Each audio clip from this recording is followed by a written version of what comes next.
Lucia, complicated, very complicated. She has, she feels what she feels in the moment, and she's very much about sharing that and telling you exactly what she thinks in the moment, which changes. So she'll change her mind quite quickly, which is kind of amazing and true to people.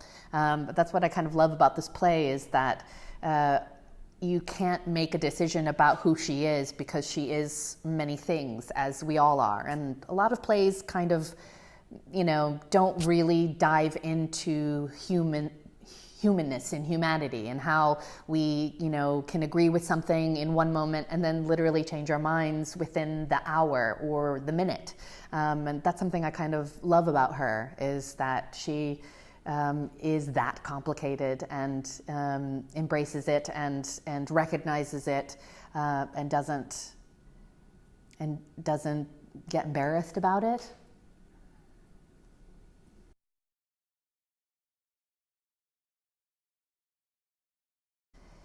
She's clearly very rich. She's got the, best handbag and the highest heels and the perfect nails, and she has a high-powered job where she's in charge, that she's worked really hard for. She has the husband and the big house and everything that you're supposed to want.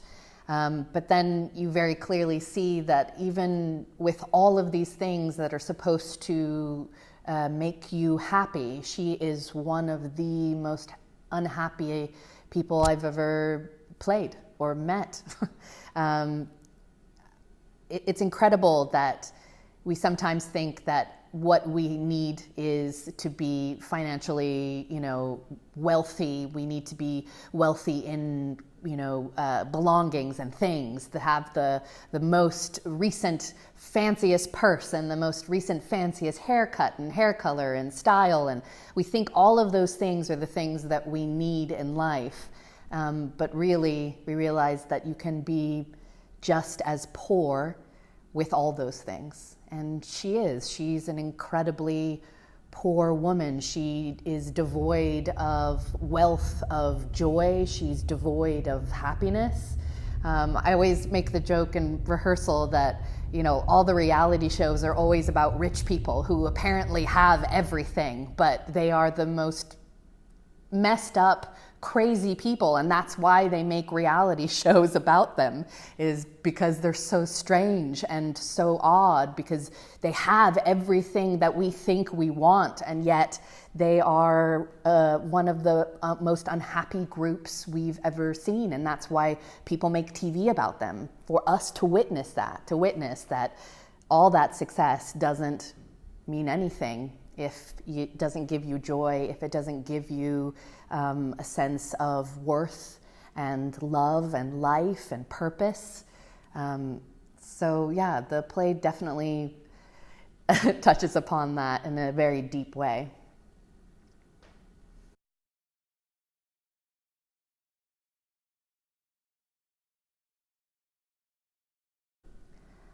I think it's really interesting because initially she's not really sure why she chose him.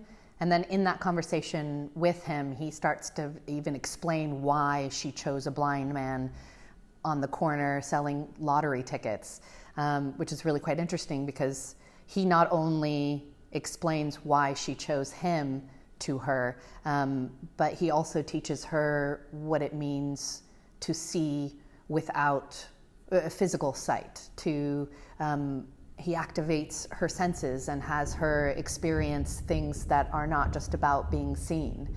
I think what's incredible, what you realize in the play, is that in her life of being the best, being at the top, having all these things, that she is constantly being judged and seen and compared with others. And there is a reason why she chose him. She chose him because he can't see her. He can't see how she compares to someone else if she has the best bag or hair color or hairstyle or whatever. He can't judge her for those things. He has to actually judge her in a completely different way that she often never encounters.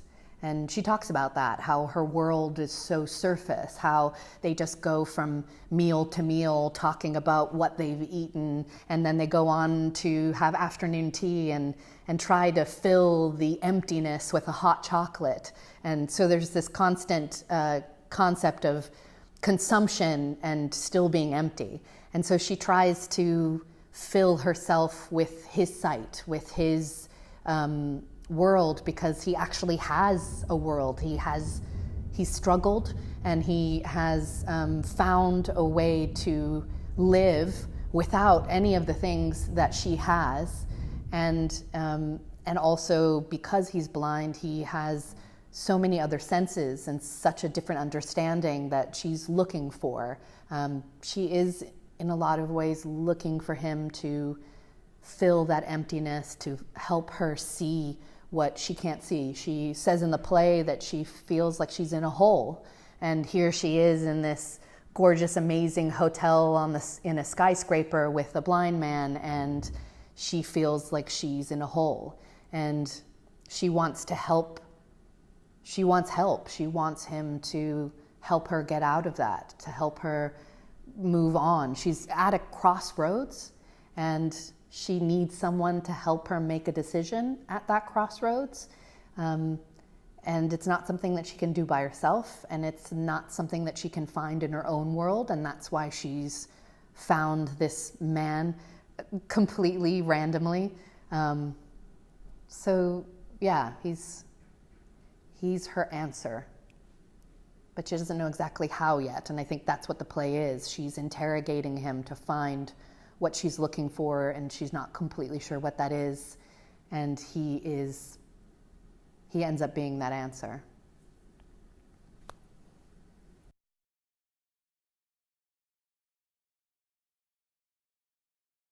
Well, I think, Paloma Pedrero has written a really phenomenal play, and what I think is incredible about the Cervantes is that it brings in Spanish language plays to London, and they do the translation, but they also do the Spanish version as well, which is incredibly exciting. And there is not a theater like this anywhere in London, which I was quite surprised about. In New York City, there's Repertorio Español. There are other theaters that produce Spanish language plays, and Cervantes is the only one in the UK that I know of that brings Spanish language plays and also does the translations and does them with each other. It's incredibly exciting. It's incredibly exciting to hear Lorca in Spanish and then hear it in English. It's exciting to hear these new contemporary plays that all these amazing Spanish language playwrights have written. And now it's being brought to London, which I was surprised that London didn't have that, to be honest. And I'm really happy that a theater like the Cervantes exists, because it should exist. Theater is about an international exchange and a conversation, and how can you have that international conversation if you don't have those plays in your country to hear and listen and discuss and see how we differ and how we're similar? So Cervantes basically is providing a conversation that we should be having, and now we are.